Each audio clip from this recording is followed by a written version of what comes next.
welcome to our first ever podcast at South Derbyshire District Council. We've never done this before, so bear with us. We're going to give it a go for International Women's Day.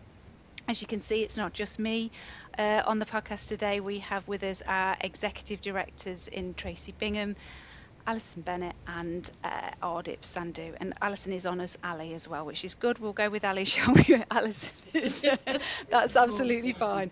We will go with that. And I'm Clare Hitchings, the communications manager, and I'll just be asking the questions and sort of leading the conversation. But this is all about our three executive directors today. So International Women's Day, 8th of March every year, and it's always fantastic to celebrate the women that are around us. And today we're going to be sort of talking about leadership journeys, challenges, confidence, representation, and a bit of advice for the next generation as well.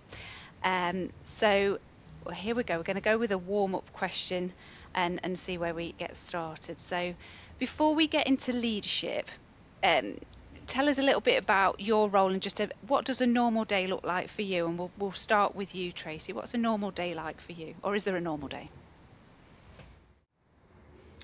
No, there isn't a normal day because it's local government and no day is the same as it. We get all sorts across our desk, I think, in leadership team. And that's like really, really exciting and just contributes to breadth and variety of the role. I think for me in particular, my day probably usually centres around quite a lot of Teams meetings, if I'm honest. But I've just taken on the operational depot, so it's starting to look a little bit different. We're planning a back to the floor day, so I'll be getting on my high vis and going spending some time with the team. So I'm really excited about that.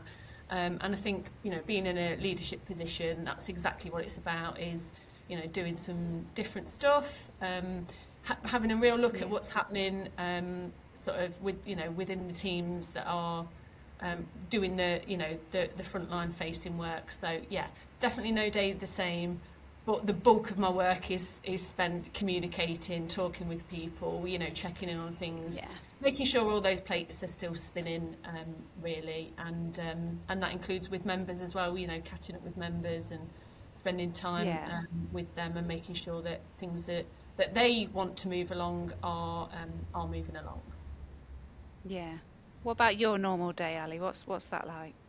I think it's, you have those kind of key points where you've got your set meetings. I think for me the highlights are definitely the away days that I do with my various teams, because I think that's really a time to, just sit back and listen to colleagues and just, share achievements. Obviously looking after the housing department, I do enjoy, go for a lot of walkabouts with our tenants and councillors, which again is really good just to kind of show to you, the difference that you're making. Because if you're sat in an office writing reports, it's hard to see sometimes how that might lead into, I don't know, a range of our properties having, new windows and new kitchens, and also with the economic development aspect of my work, going out and meeting some of our larger employers such as Toyota, really, really interesting. And I suppose probably, I think what my colleagues would agree as well is no day is the same, which I think is one of the great things about working in local government, is that you plan to do things and often you get to do those, when you also get to do things that, different as well. So, variety, definitely. Absolutely. And how about you, Ardip? What's your typical day look like? Okay, typical day. I suppose we're going to all sound quite samey now, but I don't think there is any such thing as a typical day in local government, especially when you work for such a small authority like ours. My service areas are quite diverse, so subject to, what meetings I have in diaries and what's going on generally with sort of member services and committee council meetings, it can be quite mixed. It's also quite unpredictable. You can some days set out to do certain tasks and have certain meetings which don't always go to plan in accordance with anything else that might arise. So, interesting, thoroughly enjoyable and keeps me on my toes, I think, is the honest answer. That's good. As long as it keeps us on to see, it keeps us going, doesn't it? It's that's fantastic. So we'll go and have a look at your sort of leadership journeys, all of you, and feel free to talk between yourselves as well. It's to each other. It's not just sort of about answering the questions. But did you always see yourself in a senior leadership role? You know, or has your career taken those unexpected turns? I mean, do you want to start on this one, Ardip? Absolutely not, I think, is the answer to that. When I first came to local government, I was starting off as a local government lawyer, so I was doing a lot of prosecutions, a lot of court work. Did I see myself in a leadership role? No. I think having been here and worked here, it's such a nice authority to work for that when opportunities arose, I sought those and took those, and leadership sort of followed after the event, if that makes sense. Yeah, no, absolutely. How about you both, Alison? I found local government to be an excellent employer because they actually funded both my degrees and gave me the time to do them on day release. So I did have that ambition. I think what I found really supportive was the culture of local authority, and thinking back, it would just be, I don't know, like the manager who just went, oh, you handled that phone call really well, or, you know, you communicate well. Have you thought about maybe working in this area? And I think the skill for me is to try and look at other people and find those really positive comments and kind of go, actually, you know, you're really good at this. Have you thought about that? And I think as leaders, there's a requirement on us to just show people and just to acknowledge, you know, what we see. I think is really important, and I do think local government is an excellent employer in terms of, you know, the training and development opportunities that we're able to offer. So I think it is a kind of a learning environment that helps that, you know. Go on, Tracy. Where did you start? What was your very first job? Ever, or ever, yeah. ever. Oh, yeah. So I think a paper round was my first ever job, which, wow, what does a paper round teach you? Absolute grit, determination, hard work, come on weathers. Early you know, starts. actually, when you're like 14 years old, you know, gives you some extra pocket money, doesn't it? So, you know, all of that reward factor as well. But my first job in local government was value for money. I was like a value for money officer. It was a first line manager position. I took the job because I relocated home from going to university, came back home to the Midlands, and everything just aligned, and thought it was great to work for my local employer, and didn't really kind of overthink where that would be going actually, but like stepped into local authority world, and absolutely I loved it. I felt a real sort of almost like philanthropic sort of draw. I felt like I was doing good in my own community, like where I lived, and having that real effect, and that was really powerful, and I really bought into that, and then you know, kind of took on kind of more and more, and a bit, I suppose, like Ali's experience, you know, kind of having that encouragement from people around, you know, you did that great, or, you know, how about you take on this and take on that, and before you know it, you turn around and you've taken on a whole service, you know, and so it's kind of like incremental steps, and certainly never set out to be in the position I am, but there was definitely a point in that journey where I was looking at the head of finance, as it was, who was a great chap, but I was thinking, I think I can do that, you know, and started to like put myself out there a little bit, and I actually moved into what was an acting Section 151 officer role at the time, because that particular individual he moved on, and the authority was left without a dedicated Section 151 officer, and I was appointed as the deputy. But because there wasn't a 151, I was acting up. So I got that opportunity to really cut my teeth, and I had some great support around me. And you know, and that was really the start of it all, for me, was circumstances, being in that position where I had some exposure to, you know, to more responsibility, and absolutely thrived in it. So, that was the beginning. That was the unexpected turn. Yeah, What about and I think I mean I know I feel this all the time, and I think everybody does at certain points. But have you ever struggled sort of with that imposter syndrome at certain points in your career, Ali? Have you? Don't think. I think some more pertinent actually when I decided to apply for the job at South Derbyshire, which a year and a bit in, I am still delighted I got. And I was talking to a friend about it, who I'd worked with him for years, and he said, "You should go for this. You could do this." And I was like, "Oh gosh, but look." And another friend said to me, it's not meant as a sexist comment, but often men will apply for jobs when they can do kind of 60+% of it, whereas women are looking to kind of be like 85, 90%. Yeah. And it was my friend Peter, and he said, you need to do this because I believe in you. And it's that whole thing about having people who you've worked with and mentors. And then I think someone just acknowledging that mindset that I had, which was I had to be able to do absolutely everything on that JD in person spec. And obviously that isn't how the world is. And we all come with a range of competencies and skills and knowledge and experience, but we're building on that all the time. So I think that very much would be some learning I took from it, yes. How about you, Ardip? Have you ever felt that imposter syndrome? Absolutely, hugely. I think, to pick up on Ali's point, that we have an expectation that we should be able to do everything, can do everything very well, and that's not always the case, is it? Sometimes I think it's okay not to know something or not to know how to do something, but to go and find out.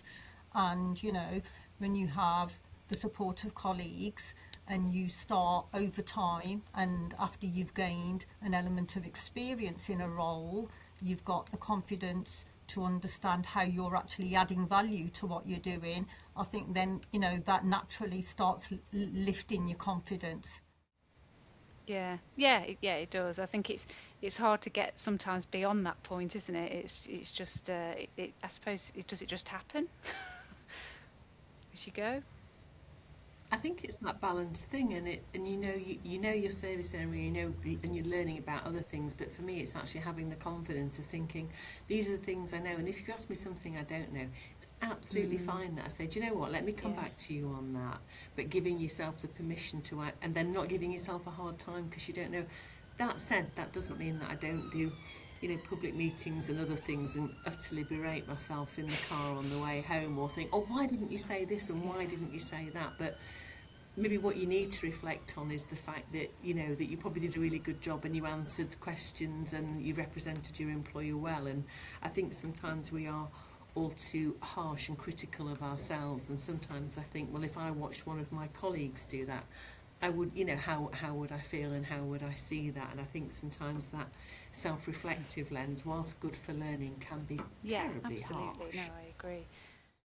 And do you think it's interesting that you said, Tracy, when you were talking about the man who was before you in a role, said, oh, he's a nice chap, and I just thought I assumed he would be a chap. Isn't that terrible? That I assumed whoever was your senior when you were starting out would be a man, and it's those. I think those assumptions are still there. And leadership shouldn't be about whatever gender you are. Good leadership is good leadership. But what does it look like to you? What do you think good leadership is, either for you or from you as well? Yeah, well, I'll start off by saying the job that I do as a Chief Finance Officer or Section 151 officer is or was very much male dominated, and typically, accountants, take the stereotype of an accountant, it's usually stiff suit, and actually we do numbers. And I think actually that's been helpful for me in like breaking the mould a little bit and having a profile that's very different. Yeah. For me, the finance leadership, which does portray to leadership, actually is about leadership qualities are about storytelling. They're about ultimately people, or like how issues connect with systems and people, and how we work through all of that to ultimately, deliver on our priorities as an organisation. I think, leadership, I think probably of the past, like looking in the rearview mirror, definitely on a finance perspective, used to be about being that technical expert, being the person that knew it all. And a bit to Ali's point really about, you know, you don't need to know it all. Actually, true humble leadership is showing up and saying, I don't know, but I know who my expert is on this and who my expert is on that, and how I can bring those people together, and how I can bring those things together for, you know, for the better good. And that's what I think leadership is. It's having that presence, it's having that connectivity, it's building those relationships so that we can move forward in our collective objectives in a way that is, you know, is for the better good, and it isn't just focused on the, you know, this one really technical thing over here. Yeah, no, I agree. And what, so we're going to get a couple of questions in a minute from a couple of members of staff actually in the organisation who've asked their questions. But what advice would you give to someone early in their career? I know at the minute, Tracy, you're mentoring Katie, who's in our team, which is really fab for her. But what advice would you give to someone early in the career who doesn't yet see themselves as a leader? Ardip, what would you say? I think to have a bit more faith in yourself in terms of behaviours, and I think a lot of leadership isn't about particular expertise, it's about being a human being at the end of the day and having all those values and skills that you would probably have in the outside world in your personal life. I think being supportive and being accountable, you know, taking responsibility are big ones, but I think just, you know, on occasion just giving yourself a little bit of a push and having the confidence and the faith in yourself to do that. Yeah, no, absolutely. How about you, Ali? I think for me it's about accepting that with that leadership role comes responsibility, and I see it as, you know, as a responsibility to set the culture. And what I mean by that is we've all worked in organisations where that culture's been quite toxic, or there's been a blame culture, and when I've witnessed that, I've seen, you know, obviously really unhappy colleagues, and get practical, you know, your sickness will go up, productivity will come down, and I think that onus sits with us to set the culture of our organisation, because it's all about, I mean, South Derbyshire and any local authority is actually about the people who work for us and providing a positive environment where people, you know, can thrive. And I think, you know, if you can get a culture where people are, you know, communicating well, they're attending, we're hitting our performance, and then the really sticky stuff too, like when things go wrong, what I'd ask of my staff is the first thing you do is tell me, because it's all about how we put that right, you know, but you need to create that culture. And I think being present is really important as well, you know, get to know your staff, be sincere, but make the effort, and just walk around, you know, and just have a chat with your staff, I think is really, you know, is really important, because Ardip made the point about the culture and the feel of South Derbyshire, which as a small local authority does have the family feel, and it links to Tracy's points as well about we all have our jobs, but sometimes we could be doing different things that aren't our jobs, but it's all about getting the job done and delivering those services, and I think that's about culture as well. So yeah, I think culture is a biggie for me. So I think I'd say for somebody starting out is, and this probably is a bit of a message back to my younger self as well, is to like know yourself a little bit, like you know yourself, but you know your hang-ups, and I think, you know, be honest and recognise those strengths, those weaknesses, the things you like, the things you don't like, and recognise that it's all absolutely fine, but like overlay that with where you need to flex with your, you know, your job or your aspirational role, like where you want to get to. And I think like local government is just so supportive, like take up the offers, they are everywhere, and you know, people in leadership positions are always more than happy if you reach out to meet with you, to have a coffee with you, to talk to you. So just absolutely take up those offers, and if they're not forthcoming, find those offers, because you're pushing against an open door. And yeah, I think, just back to the development piece, you know, you're operating in a professional context is as much about you as a person as it is about you in that profession, you know. So working on yourself and you know, whatever it is that you feel is like a bit of a blocker to you maybe taking your next step, you know, get the support. We've got some brilliant initiatives here in South Derbyshire, you know, to help individuals, you know, take the next kind of rung on the ladder. Yeah, absolutely. So I'm going to show you just before, because I know we're running out of time fast. So I'm just going to just share my screen and show you a couple of little videos. They're very, very short, but of some of our teams who have members of our teams who've asked questions. So the first one's going to be, I think the first one you'll see is Evie, who is the sort of newest member of the HR team. She's our modern apprentice. And she's got a very cute start to her video when she says she's a very cute little hire when she starts, but she's got a question for you all, so just bear with me. Hiya. As someone that's just started a career with the council, what advice would you give on stepping into a new environment within the workplace? Yeah, I'd say just ask the silly questions. Like, there's no such thing as a silly question, is there? And it's awful to think that if somebody new is coming into an environment, like I once had an apprentice start with me in a previous council who was too shy to ask where the ladies were and pretty much went through the whole day. You know, and it's just those things, like, we just want that environment where people are just, you know, we're really open here in South Derbyshire, aren't we? I'm not suggesting that that's a question somebody needs to ask, obviously, but, you know, just just ask the questions, like, get to know what's going on. There's no such thing as a silly question in trying to, like, just put a stake in the ground and work out where you are and how it all works. And to be fair, in our building, actually, you do need to ask that question sometimes. It kind of needs to be your first question, and then everything else just comes from there, doesn't it? I know. What would you have said to our Evie? I think I would say don't restrict yourself to your own service area. You know, get out into other areas, meet people. I think one of the downfalls of local government is that it can become very silo operated and very insular in whatever service that you are working in or delivering. So I think with new employees, you know, there will be a bunch of other new employees in different areas that you may not be aware of. And, you know, you can very quickly form a group of people that have recently started or are the same age group, have similar interests, etc. So I think just to get out and just, you know, socialise yourself and get to know other people elsewhere in the building. Yeah, brilliant advice. How about you, Ali? What would you have said to Evie? Well, I think there's a requirement on us in terms of the organisation of it. So when we get a new starter, to sort of talk them through, you know, the key bits that they need to know, but also to have that training, and also for us to check in with them.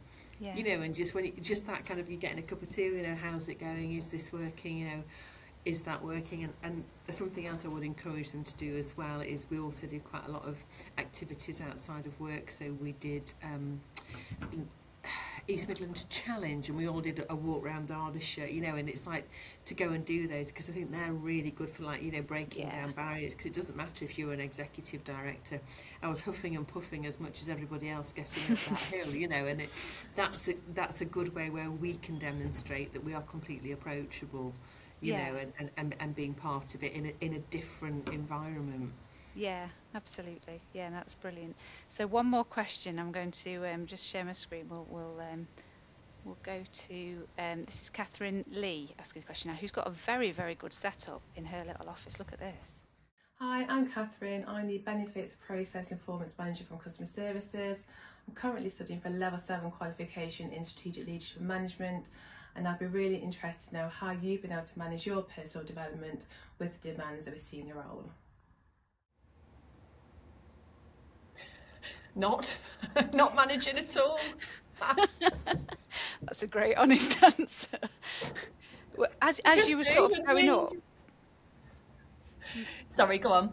As you were going up through the ranks, did you do that personal development there? How did you manage it in that? If you were sort of at Catherine's point in her career.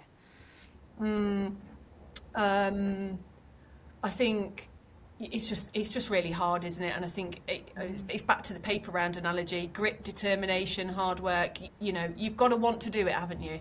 And if you don't want to do it, you won't do it. So I think follow your passion and follow your motivation, what gets you out of bed in the morning, and I think the rest will follow. You'll be quite prepared to do the late nights and the early starts and whatever that means.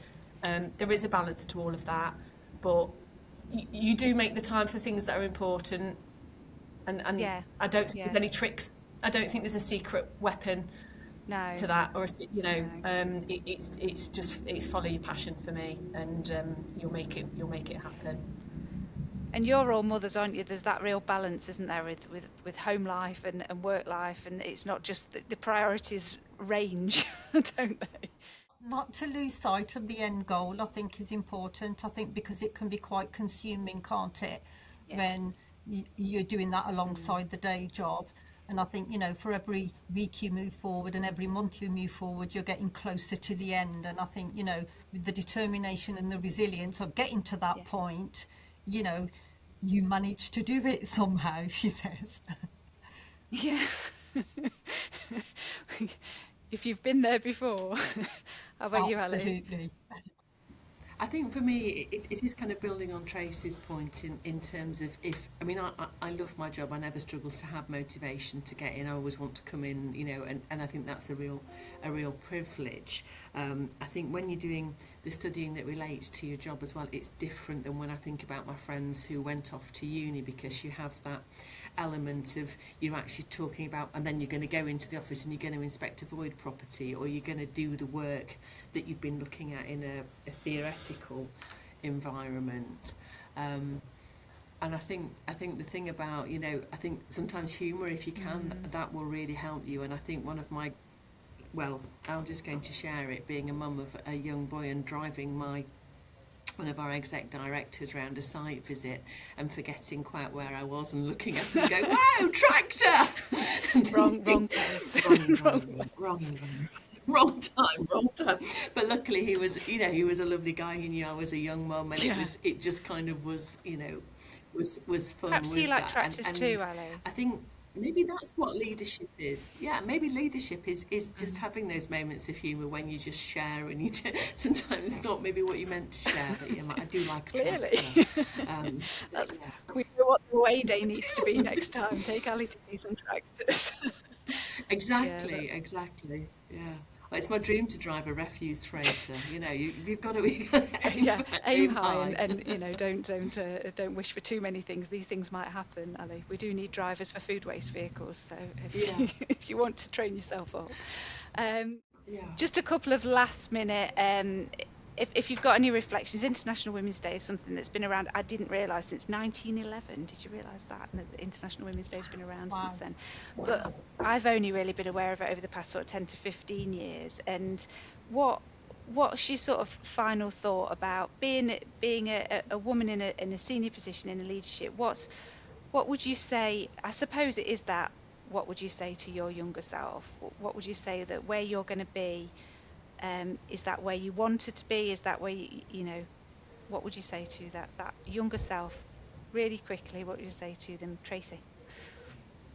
I would say be confident in what is going to work for you. I've worked really flexibly for years, and that is supports me as a leader, and as a parent with caring responsibilities, and also I've had other caring responsibilities as well in the past. So I think being confident and being driven around what works for me, and making work for me, I think is really, really important. And it's easy for us to be kind of a bit naive to the past, and the history, and why International Women's Day is so important. But the last 100 years, look at the progress that has been made within society, and let's not forget that, and why this day is really important. Thank you. I think for me, in reflecting on what kind of inspired me, I think obviously celebrate successes, but when I see potential in other people, to talk to them about it, because I don't think I appreciated how significant those people who invested in me were, like my mentors through my charter and institute, and and just seeing that, how you can make stuff real for people, and just how those genuine observations can really help people to step up in their own careers as well. Yeah. Fabulous. Ardip, you've got the last word.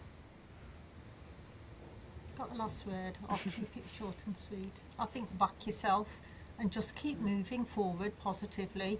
You know, you don't always need to know where every road is going to take you. So just plough on with the journey with that confidence and pride in yourself. And, you know, you'll amaze yourself. Most people do when they approach things that way. Fabulous. Thank you. I thought you were doing a dance there, Tracy, in the background. I wondered what was going on. It was great.